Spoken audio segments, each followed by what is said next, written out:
Álvaro. La voz aguda.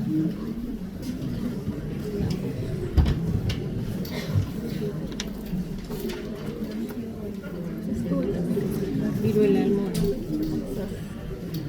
A ver si termina. Llevas como 2 meses leyendo ese papel. Marico, ¿usted cree que me pasaron 20 artículos de viruela del mono? Volvemos a la cirrosis, 20. al hepatocarcinoma y a todas esas cosas que nos interesan, ¿no? Pero hay que verlas.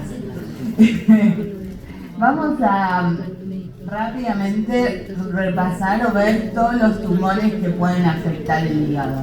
Vamos a empezar, yo siempre empiezo primero por los buenos y después por el más malo, pero me parece que es mejor empezar ahora por los que son malos, los malignos. Tumores hepáticos malignos, yo vi que la semana pasada tuvieron alguna clase antes que la nuestra.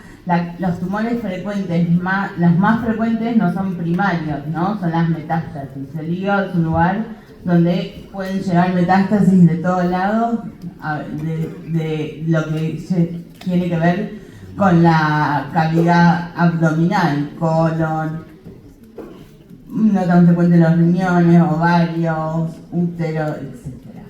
Pero vamos a hablar específicamente de los que son tumores primarios. El carcinoma hepático puede ser, o los más frecuentes son el carcinoma hepatocelular, que es el famoso hepatocarcinoma, o el colangiocarcinoma. Y vamos a abocarnos un poco más a hablar de lo que más comúnmente vemos, que es el carcinoma hepatocelular. ¿Existen otros tumores primarios del hígado? Sí.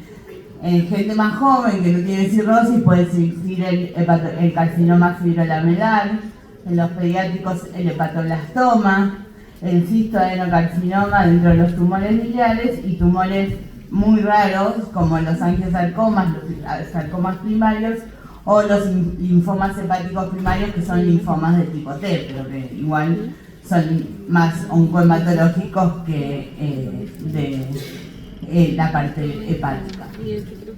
Si hablamos del hepatocarcinoma, sabemos que es el tumor primitivo, maligno, más frecuente que tiene el hígado. El 85% o más de los tumores que encontramos en el hígado, que son primarios del hígado, son hepatocarcinomas.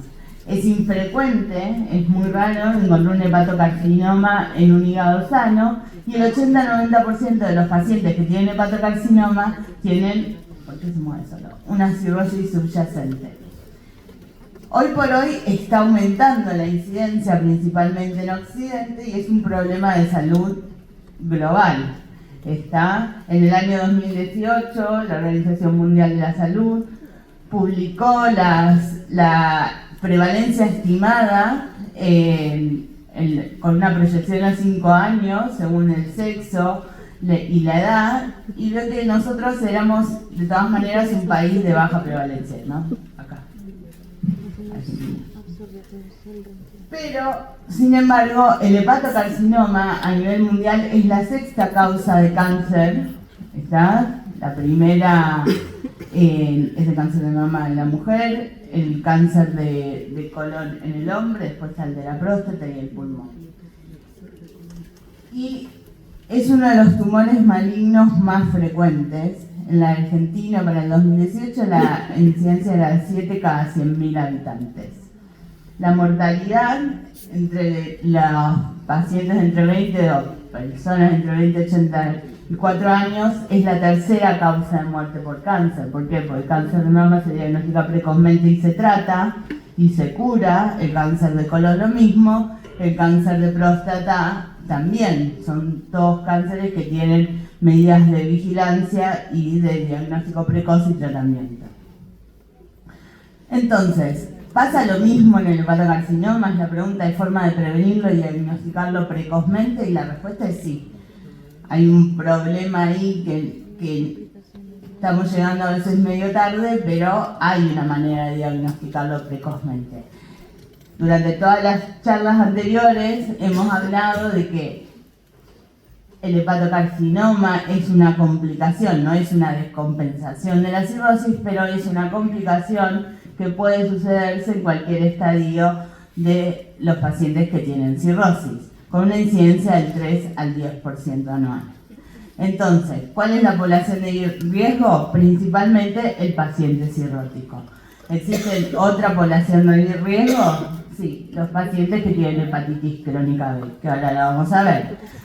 Factores de riesgo son los pacientes diabéticos, los de sexo masculino y los mayores de 60 años. La aflatoxina nosotros no la vemos acá. Entonces, cuando hablamos de población de riesgo de hepatocarcinoma, lo que tenemos que saber es que todos los pacientes cirróticos, independientemente del diagnóstico, algunos tienen mayor incidencia de hepatocarcinoma, otros tienen menor, como la hepatitis autoinmune, que es poco frecuente de ver en hepatocarcinoma, pero en todos tenemos que considerarlo como una población de riesgo. La hepatitis crónica B, incluidos los que tienen supresión viral, es decir, los que están en tratamiento y que tienen el HBV DNA negativa.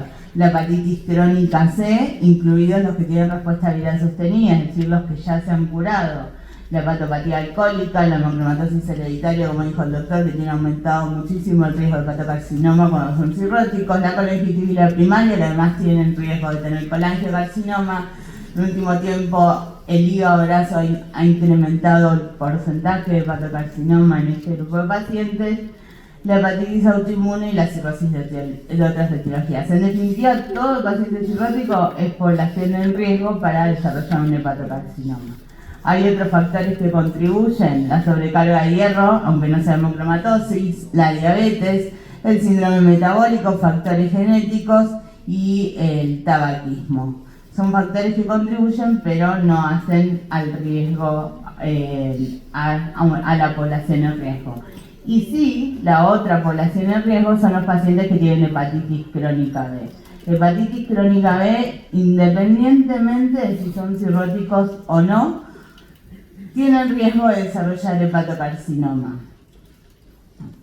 Más que nada, bueno, los asiáticos, porque ustedes saben que toda la parte oriental y fundamentalmente China son endémicos para hepatitis B, ¿no? En donde tienen mayor transmisión vertical.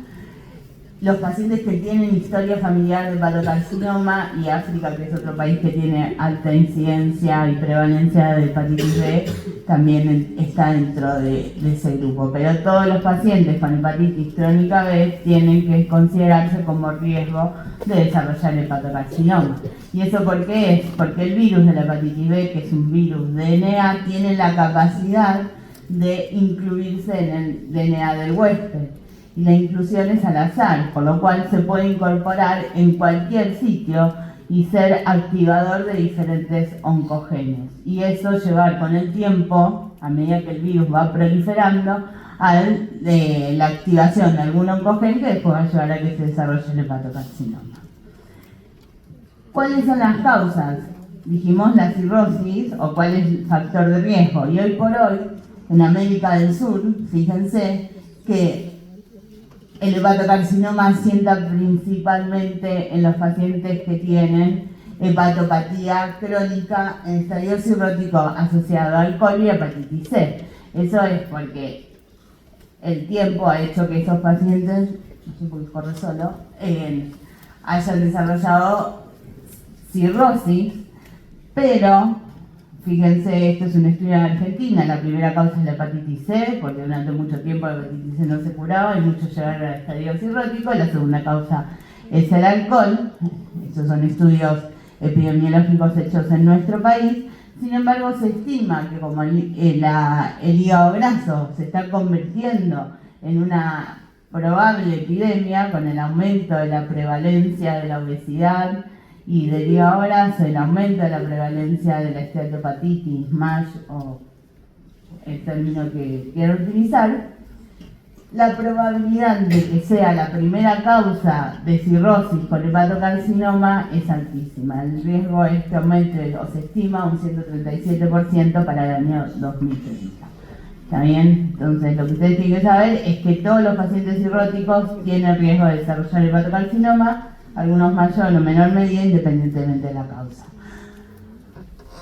Dijimos que es una causa que lamentablemente asienta en un hígado cirrótico pero que se puede diagnosticar precozmente o que se busca diagnosticar precozmente para poder tratarla y por lo menos curarla. Ustedes saben, esto lo vamos a detallar, que para poder aplicar un método de screening o de vigilancia tenemos que contar con diferentes factores asociados al diagnóstico precoz de la enfermedad, que es que pueda tener un tratamiento curativo que aumenta significativamente la sobrevida cuando se diagnostica muy precozmente y que además existe una población en riesgo. La población en riesgo ya las tenemos, son la hepatitis B y los pacientes cirróticos, y la sobrevida, como vamos a ver más adelante, aumenta significativamente porque es la opción curativa en los pacientes con hepatocarcinoma si los diagnosticamos muy precozmente. ¿Cómo hacemos la vigilancia entonces para el hepatocarcinoma? Y esto por ahí como clínicos es lo que más nos interesa, es los pacientes cirróticos. ¿A quién se lo busco? A todos los pacientes que al hepatocarcinoma, ¿a quién se los busco y con qué? ¿Con qué se los buscamos? Con métodos que tengan bajo costo y que no sean invasivos. Lo primero que tenemos es la ecografía abdominal. Una ecografía abdominal bien hecha, asociado al dosaje de alfa-fetoproteína. ¿Cada cuánto se puede hacer? Cada 6 meses. ¿Y por qué podemos hacerlo? Podemos elegir diagnosticarlo precozmente porque existen, como dije, tratamientos curativos, ya sean la resección quirúrgica, el trasplante hepático o los tratamientos percutáneos. Fíjense que la sobrevida en estos pacientes, como en cualquier enfermedad oncológica, va a disminuir significativamente a medida que aumenta el porcentaje de invasión micro y macroscópica. Por eso necesitamos diagnosticarlo en estadios precoces, y lo mismo sucede en la historia, lo que es la historia natural de los pacientes no tratados, como se hacía antes, que no había tratamientos, en los estadios intermedios y avanzados. La sobrevida era de 3 meses o a 2 años. ¿Tá? Entonces, ¿cómo lo hacemos? Como dijimos, con marcadores serológicos, que es la alfa-fetoproteína, ustedes todos la conocen, al punto de corte habitual, que es 20 nanogramos por mililitro, tiene baja sensibilidad,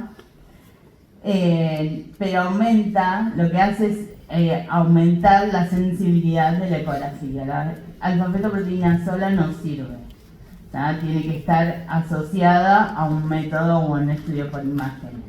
El menos costoso es la ecografía abdominal.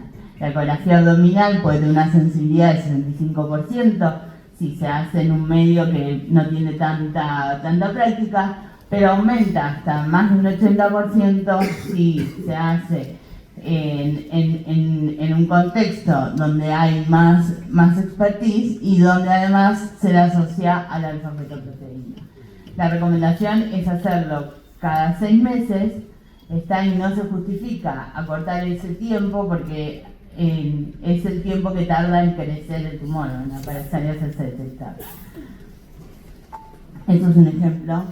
En la pantalla de acá se ve mejor, pero como una ecografía permite detectar un nódulo hepático en un paciente cirrótico y empezar a estudiarlo para ver si ese nódulo puede ser o no un hepatocarcinoma.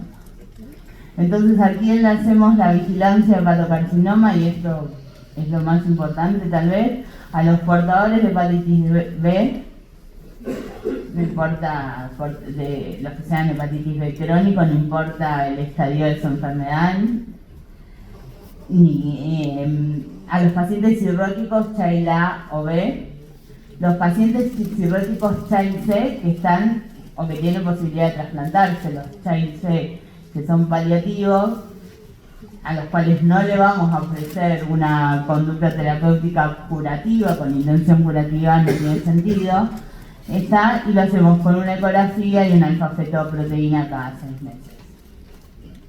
¿Por qué les decía que la alfa-fetoproteína sola no sirve? Porque tiene un montón de falsos positivos.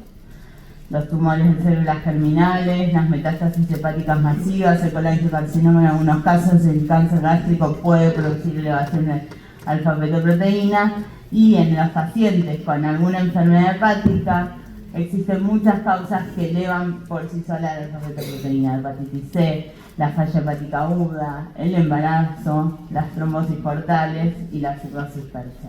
Por eso siempre la alfa-feto va con la ecografía. ¿Cuáles son las manifestaciones clínicas del hepatocarcinoma? En realidad no tienen manifestaciones clínicas específicas. Son manifestaciones asociadas a la aparición de un tumor que depende del tamaño o la ubicación puede aumentar la presión portal y descompensar un paciente cirrótico, o puede producir invasión de la vena porta que también lleva al aumento de la presión portal. Por eso siempre les decíamos que cada vez que un paciente cirrótico se descompensa, si venía siendo Chaira, una de las cosas que hay que buscarle es el hepatocarcinoma. En algunos casos pueden producir colestasis, muchas veces, si ustedes vienen con una alteración del hepatograma o un hepatograma en un paciente cirrótico normal y de golpe empieza a ser un cuadro de colestasis sin una causa clínica evidente, una de las cosas que tenemos que pensar es que pueda tener un hepatocarcinoma o algo infiltrativo, ¿no? Pero fíjense que las manifestaciones clínicas no son tan específicas de un tumor. ¿Por qué? Porque es un paciente que previamente ya estaba enfermo, no es un paciente que era sano. Entonces tenía sus complicaciones y lo que suelen tener son complicaciones asociadas a su cirrosis y al aumento de la presión portal. ¿Cómo hacemos el diagnóstico de hepatocarcinoma? Para hacer el diagnóstico de hepatocarcinoma, lo que sabemos hoy es que no se hace, como en muchos tumores, con biopsia hepática como primera opción. Existen métodos por imágenes que, en función de las características típicas que tienen estos tumores, nos permiten hacer el diagnóstico sin necesidad de hacer una biopsia de hígado, salvo que sean casos más raros, ¿no? Que no tengan un comportamiento típico. Y esto ya creo que lo vieron. Tienen tomografías con contraste iodado, ya saben, o la resonancia, que son dos contrastes extracelulares, o contrastes hepatoespecíficos. Los contrastes hepatoespecíficos lo que tienen la característica es que adhieren a la funcionalidad del hígado. El hígado de un hepatocarcinoma que no funciona correctamente no va a poder incorporar adentro de la célula el contraste, mientras que el hepatocito normal y funcionante sí lo incorpora. Entonces es una manera de diferenciar una lesión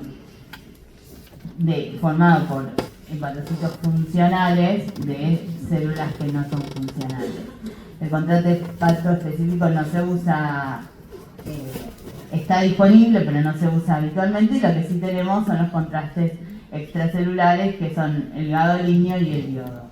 Permiten evaluar con una alta sensibilidad y especificidad, que en este caso es lo que nosotros queremos, una alta especificidad para definir si es o no un hepatocarcinoma, el comportamiento de un hepatocarcinoma típico.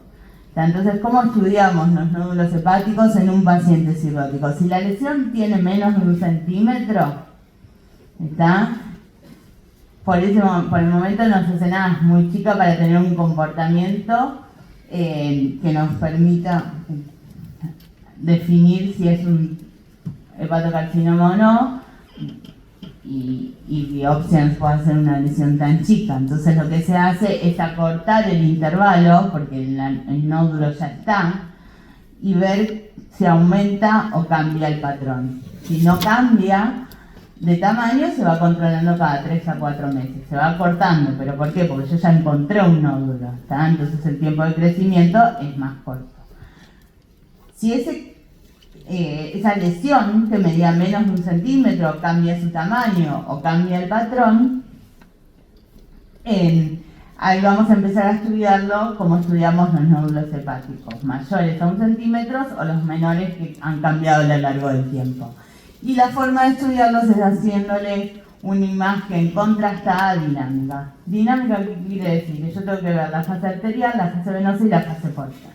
¿Por qué? Porque el hígado en el hígado tenemos que ver el comportamiento en esas 3 fases, sabiendo que la mayor parte de la sangre o el contraste en el hígado se va a dar en el parénquima hepático sano, o se va a dar en la fase venosa portal, y que los hepatocarcinomas le llega sangre por la arteria hepática. Con una sola imagen que tenga características típicas de hepatocarcinoma, el diagnóstico ya está hecho. Está bien, no necesitamos hacer más nada, paciente cirrótico que tiene un nódulo con un comportamiento típico es un hepatocarcinoma y entraremos en lo que es la estratificación y el tratamiento. Si esa lesión no es típica, ahí podemos optar por hacer una segunda imagen. Si hicimos una tomografía, haremos una resonancia o al revés. Si esa lesión en la segunda imagen tiene un comportamiento típico que ahora vamos a ver, nuevamente el diagnóstico está hecho. Si tenemos alta sospecha y ninguna de las dos son concluyentes, ahí es donde recién entra en juego la biopsia hepática y que nos va a definir si es ¿qué es? O sea, si es un hepatocarcinoma, si es un nódulo displásico o si es otro tumor benigno. Y si tenemos tanta mala suerte que la biopsia tampoco es concluyente, bueno, tenemos que volver a empezar por todo. ¿Está? Pero en principio, con una imagen en un hepatocarcinoma de comportamiento típico o máximo 2, podríamos hacer el diagnóstico sin necesidad de biopsia.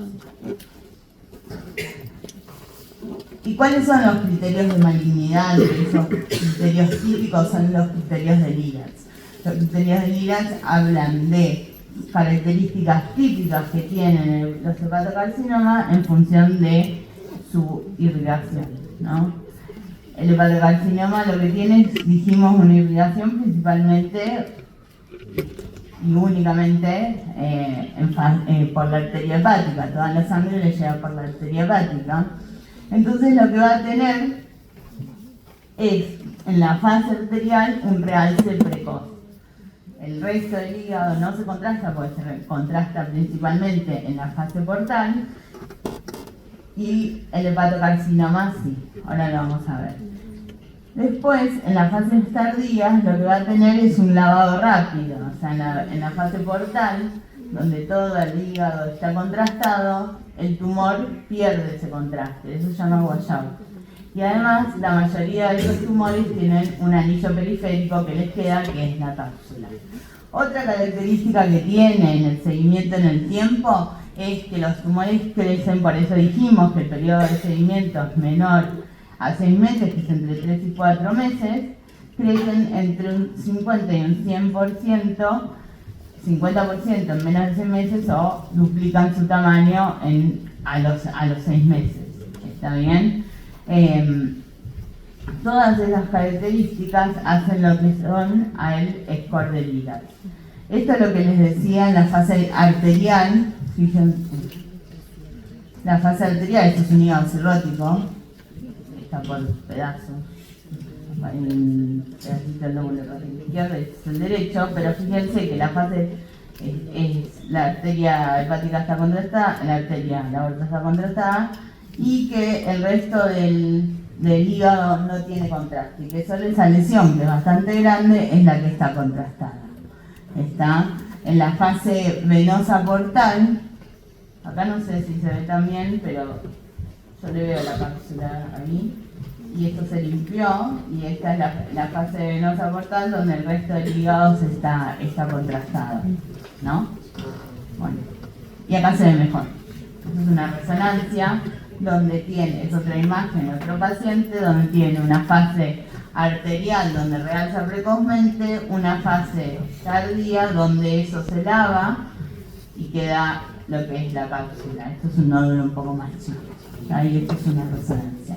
Esas son las características que tiene un hepatocarcinoma típico y que en el contexto de un paciente cirrótico nos permite hacer el diagnóstico sin necesidad de biopsia hepática del mismo.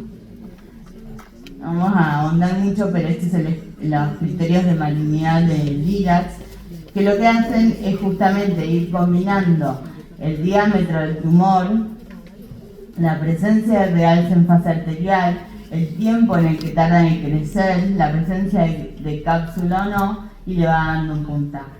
Ya el Lirac 5 es un hepatocarcinoma, igual que el cáncer de mama. El Lirac 4 según el tamaño del tumor se puede hacer o una biopsia hepática si no es concluyente o repetir en una imagen pero en menos de 3 meses por el tiempo de crecimiento que dijimos, y en LIRA 3 lo que se sugiere es hacer seguimiento, ¿no? Entonces estos a veces no lo están informando tanto, pero la mayoría de los centros por imágenes, cuando ustedes piden una tomografía o una resonancia para estudio de un nódulo hepático, lo informan con esos números. ¿Y cómo estadificamos el hepatocarcinoma? El hepatocarcinoma se estadifica, como lo estadifican los oncólogos, por la extensión tumoral, pero además, como sabemos, se trata de un paciente que ya tiene una enfermedad de base, o sea, la mayoría de los hepatocarcinomas asientan sobre pacientes que tienen cirrosis. Por eso, además de considerar el performance status, que también los pacientes oncológicos hay que considerarlo, hay que considerar el estadio de la enfermedad hepática. Es por eso que las variables que se van a utilizar son variables relacionadas al tumor, obviamente si es uno o varios nódulos, si tiene compromiso portal, si tiene diseminación extrahepática, si tiene hipertensión portal, el valor de bilirrubina y el score de Child, que ya lo vimos. Y otra cosa que además hay que considerar es el performance status. Esto, ustedes saben, el 0 son los pacientes normales, asintomáticos, el 4 son los pacientes que tienen un gran compromiso por la enfermedad oncológica, va del 0 al 4, igual en la estadificación es bastante fácil, y después están relacionadas con el score de Child, que la mayoría tienen que ser Child A o B para poder ofrecerle algún tipo de tratamiento. El Child C es un paciente terminal, por eso es lo que yo les decía, que salvo que vayan a ser candidatos a trasplante, no se les hace vigilancia de hepatocarcinoma porque no les va a cambiar la conducta. Y el estadio del tumor va a ser uno de los principales determinantes de lo que se llama score de Barcelona. Pero fíjense que para poder ofrecerle algún tipo de tratamiento, el paciente tiene que ser, dentro de su cirrosis, un paciente que tiene un buen performance status y que o está compensado o no está gravemente compensado. Por eso es difícil evaluar a los pacientes cirróticos con hepatocarcinoma, porque uno tiene que ver los criterios de poder instaurarle una quimioterapia que pueda producirle hepatotoxicidad, los riesgos de progresión de su hepatocarcinoma y su descompensación relacionado a eso, los efectos adversos de cualquiera de los tratamientos. Y es por eso que muchas veces no es necesario como una interacción entre los oncólogos, los cirujanos hepatobiliares, los centros de trasplante,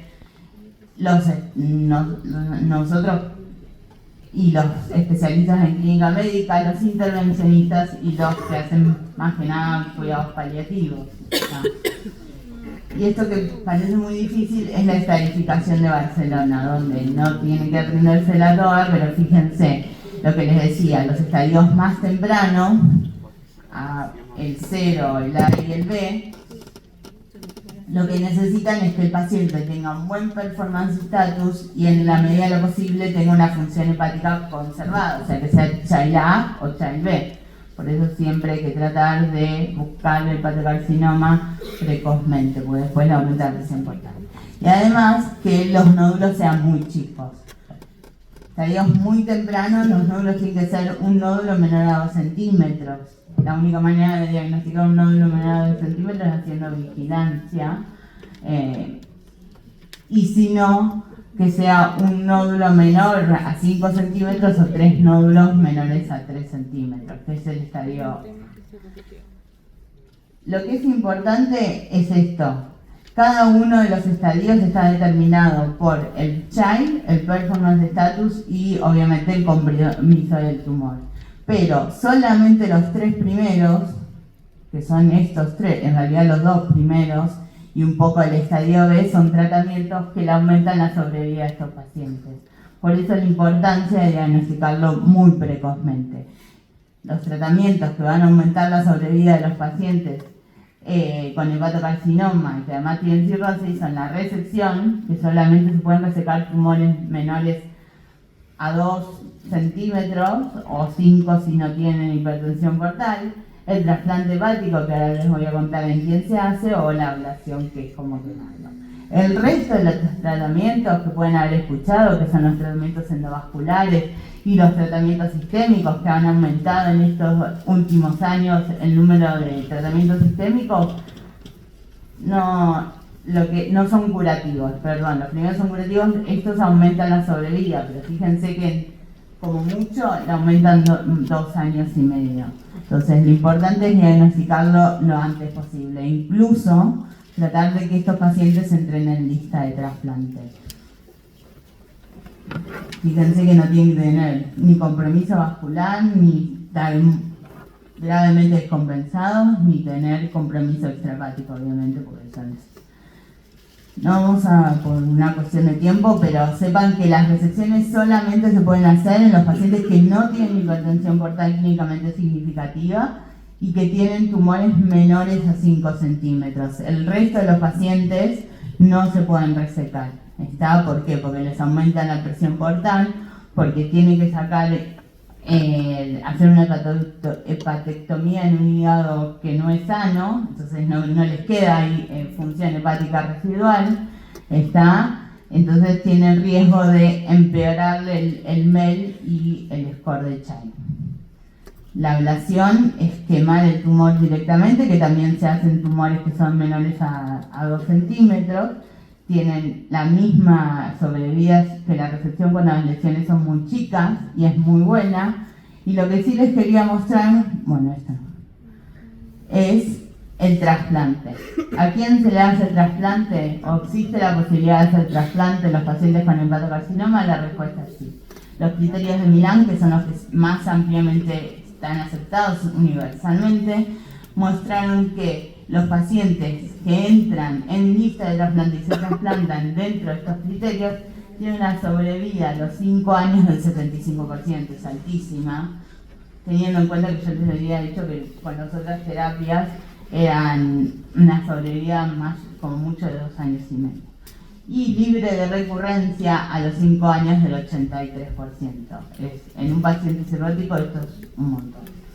¿Está bien? ¿En qué pacientes? Los pacientes que tienen alfa-fetoproteína menor a 1000, ¿no? Esos son los que se trasplantan. El resto quedan fuera de lista de trasplante, por eso el diagnóstico tiene que ser precoz. ¿Y cuáles son los que cumplen con estos criterios, que son los criterios de Milán? Que ahora les voy a mostrar en qué parte de la columna son, pero son los que son estadio A del score de Barcelona, que tienen un solo nódulo menor a 5 centímetros o 2 a 3 nódulos menores a 3 centímetros, sin compromiso vascular, sin diseminación extrahepática y no hay problema si tienen hipertensión portal clínicamente significativa, porque no solamente lo resuelven el hepatocarcinoma, sino que también resuelven el tema de la cirrosis, siempre y cuando el sospechoso sea menor. Hay otros criterios extendidos que dependen de cada centro de trasplante, que hacen que pacientes con lesiones por ahí más grandes o diferentes puedan entrar en lista de trasplante, pero eso ya depende de cada centro a qué criterio se adhiera. Y después están los tratamientos sistémicos.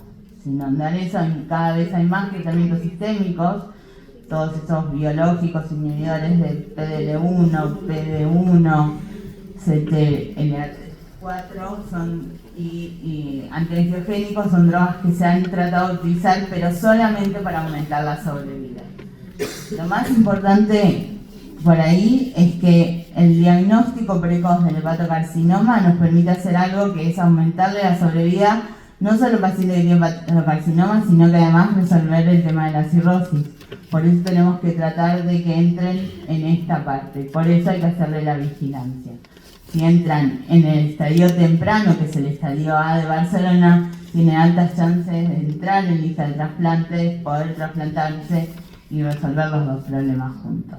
Esto no vamos a hablar, y esto es lo que les venía diciendo, que es el tumor primitivo más frecuente, que en el 80-90% de los casos sean pacientes cirróticos, que la incidencia se ha incrementado en el último tiempo que hay que diagnosticarlos precozmente, ¿no? Que la alfa-fetoproteína tiene un valor que aumenta la sensibilidad de la ecografía para el screening, pero no tiene otra utilidad para el diagnóstico, pero tiene un valor pronóstico principalmente en los pacientes que se trasplantan.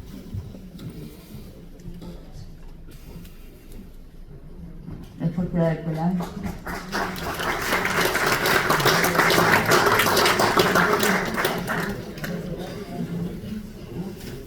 Todos los demás se lo mismo.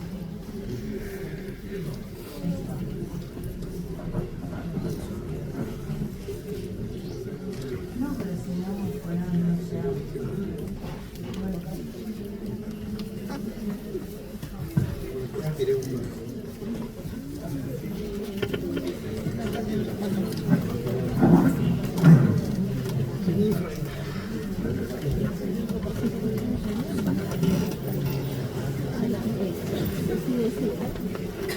Bueno, el caso clínico que vamos a ver es el de un paciente que viene a la consulta que tiene dos hermanos con hemocromatosis, los dos tienen el gen 082Y y llevan varios años de seguimiento con muy buena adherencia al tratamiento.